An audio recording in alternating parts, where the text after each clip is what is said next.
Hello, and welcome back to the Why Did I Get Married reviews. Now, this is the very important Why Did I Get Married review. And remember, we're not doing movie by movie, we're doing relationship by relationship. So, I'm just picking a relationship, reviewing that throughout both movies, and then going to the next one, which in totals 5 relationships, because remember, 2 of the marriages, it goes from a marriage that goes into divorce to a marriage of someone new. So we have to go through both of those relationships. Okay. So we're going to see how this goes. I completed Terry and Diane. By the time you see this, you should already be past Terry and Diane. Now we're going into somebody you gotta strap yourself in for. Patricia Agnew and Gavin. Are you ready? I don't think you're ready. Because let's begin. Patricia Agnew. She is the multi-talented author and therapist on marriage. She wrote a book on marriage talking about her set of friends. So now her book is out and she's doing discussions, especially at the college campuses, because she actually works at a college. And I think she's a counselor for the students there as her part-time job outside of her regular therapy.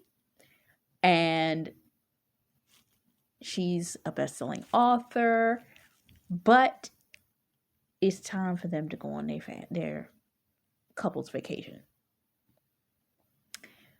We are introduced to Patricia because Patricia is talking to the class, and the class is questioning her on each of her friends' relationships.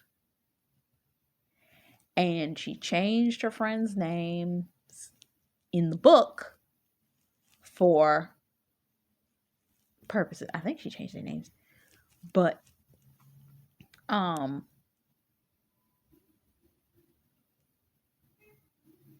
you see each couple as she's describing them in the beginning of the movie. Now, when it gets down to her and her husband, she gets real quiet, which shows that she's not the type, as much as she likes to talk about certain subjects, she's not about you knowing her personal information. She must have control over how much anybody knows about any particular topic in relation to her. That's her control center. Okay? So, with that being said, her husband walks in, tapping his watch. We gotta go. So she says, "Oh, and there's a question inquired. We're sorry for your loss, but how are you and your husband holding up in relation to that loss?" She diverts the question to her husband, who's just coming in, tapping his watch. And he says, "We're okay." So they leave. We are automatically getting a taste of what their relationship is like. When it comes down to certain issues, we're not talking about it. Now, this is a public presentation, so of course you're not going to air out all your drama in front of everybody, but you know that something is wrong between the two of them, even if they're not talking about it publicly. So, they finally arrive at the location. And of course, when they come in, they are the chipper, perfect couple.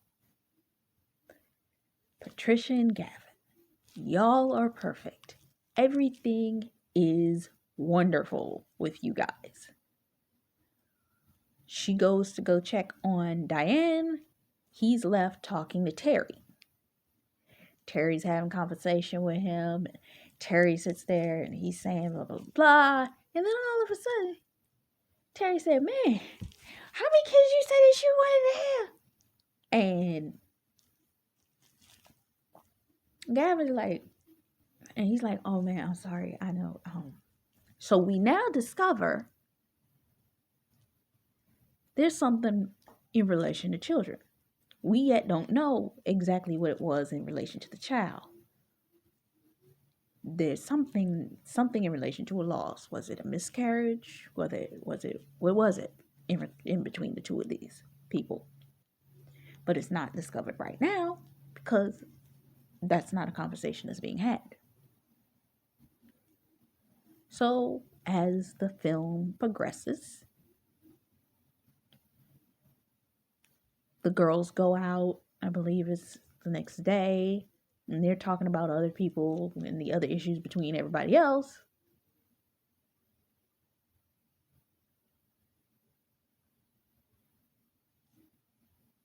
Diane makes a comment and she's like, oh, sorry, sweetie, I didn't mean it. And Patricia gives this faraway look like, no, we good, we okay. You don't even have to worry about that. We good. I'm all right. She's like, you sure you okay though? Are you sure?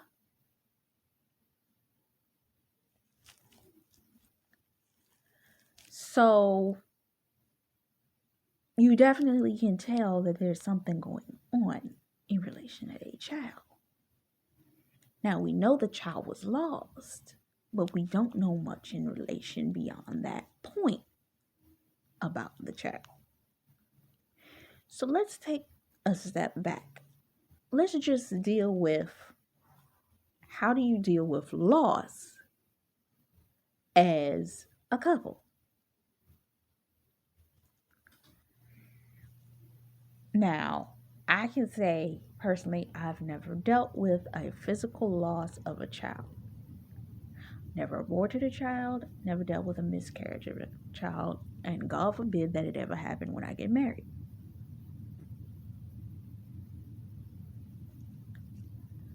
But you can imagine, I remember, I think it was one of the other young women, I think her name is Beauty for Ashes, right after she had her first child with her ordained spouse, upon the pregnancy of the next child, she didn't have a miscarriage. She had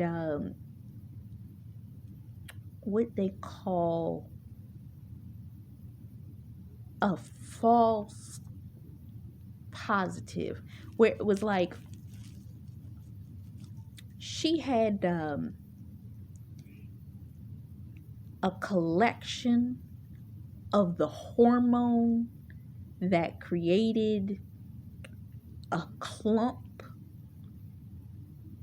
but they call it is a word for it when it's not a child, but all the hormone and all of that has clumped together to make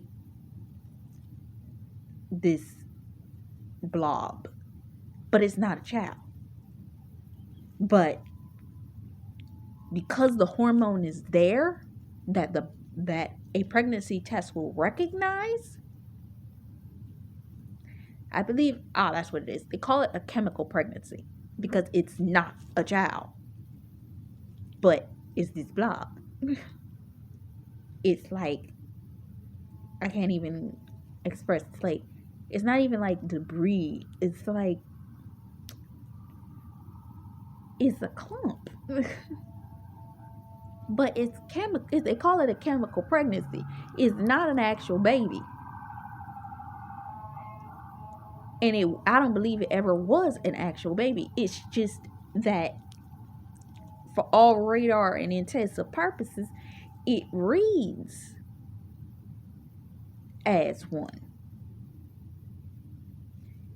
until you have like the actual ultrasound physical test of so on and so forth. So you might actually pass a home pregnancy test that says, oh, you're pregnant. You may be getting the symptoms of the HCG for the nausea and all of that for the pregnancy. But when you go to the doctor, let's say you start to have a chemical reaction in relation to it, where that clump, which is pretty much something that needs to be expelled from the body because it's not a pregnancy, she started to have the what's the word? She started to release the blood clot of what had come together in her uterus. And when they went to check it, she thought, "Oh, I must be having a miscarriage or something." They say, "You weren't actually pregnant. It was chemical. It was a chemical pregnancy. So it wasn't an actual fetus. It wasn't an actual baby. It was that clump." So, but it doesn't mean that you didn't feel like it was. And it's not to say that you would feel any different. But I'm just referencing how a female, for one, she was dealing with the chemical HCG being released into her body. So to her, it was as if she was pregnant. Let's look at Heather Lindsay. Heather Lindsay went through a pregnancy that I don't believe any of us want to go through, where she became pregnant and had a miscarriage. But because of the length, I believe, of the pregnancy, when they went in and took the baby that had passed out, her body still had enough hormone in it for the next several months. Her body still reacted as if she was pregnant, which I believe is the worst way to go through a miscarriage that you can go through. To continue to look like you're pregnant and grow, still dealing with hormones, and know there's no baby that's going to come out of this.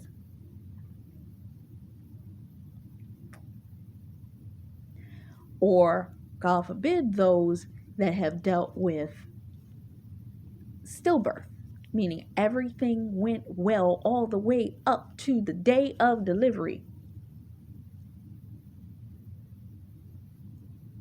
and the child died before it came out. You went in believing that you were coming out with a baby. You carried the child for all that time, up until the point you knew you were in labor. You felt the child. Even up until the night before you gave birth. And then you got to take pictures with that child.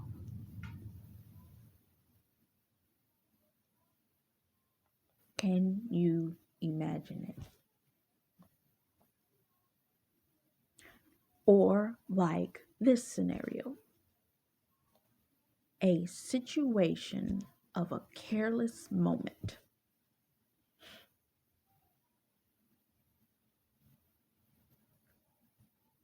She was in a rush. It was raining.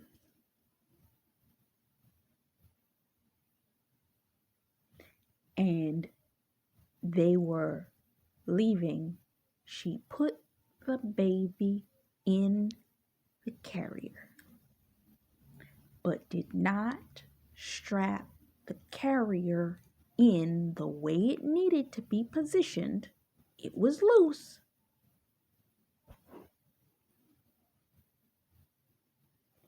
It was raining. She ended up in a car accident.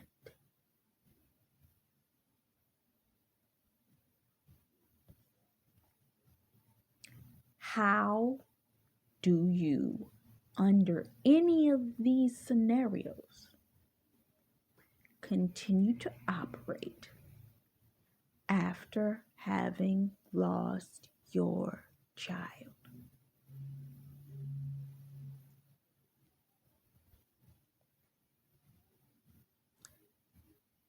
This is so much deeper than a personality type, because you can't gauge how a person's going to react. It could be the sweetest, kindest, nicest person in the world, but they could react extremely aggressively behind an action like this. Any one of them.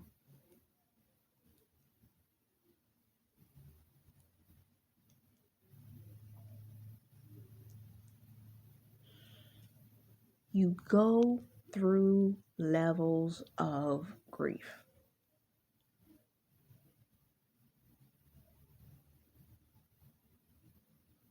The pain of it, the denial of it, the grief of it, the bargaining of it, and then the acceptance of it. But the first thing you feel is shock, which leads to denial. And you have to go through each one of these emotions.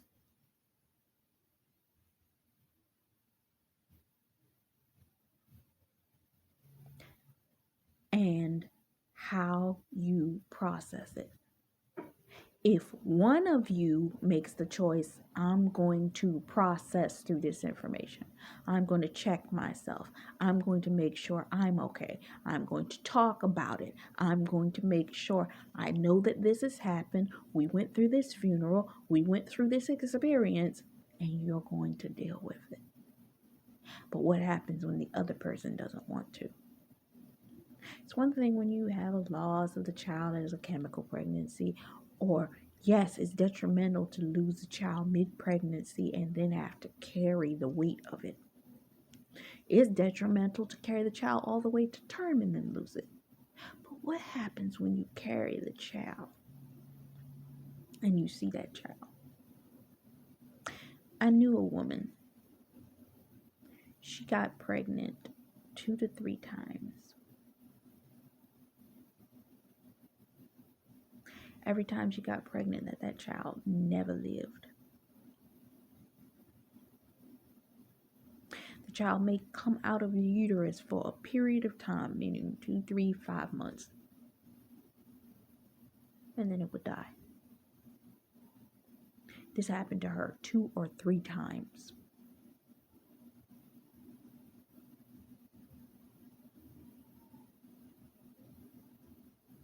I remember I saw the last child that she delivered, and she was pregnant with her 4th child when she died during that pregnancy.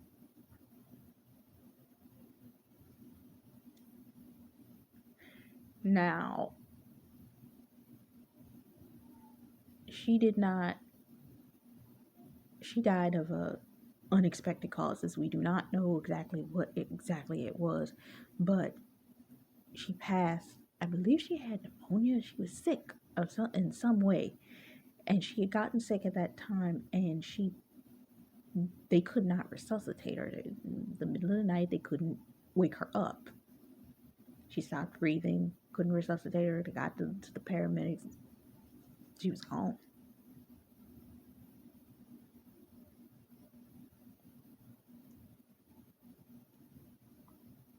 That child died with her.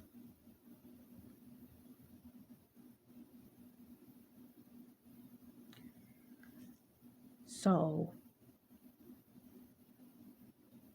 I took you through multiple different ways of losses of children. With each, you're going to process different. With each individual, they are going to process that death differently. Some may be able to handle the processing of it. Some may be able to work through the processing of it. I was watching a TV show the other night, and the man's wife passed, and he went into a level of denial. It wasn't the fact that he wasn't registering that she had passed. It was the fact that he wasn't going to talk about it. I'm all right, I ain't going to talk about it. I'm all right, I'm not going to talk about it. I'm all right, I'm not going to talk about it. His boss told him, look, you have an opportunity to talk to somebody. Go free. I suggest you go talk to that person because you need to talk about it. Go talk about it.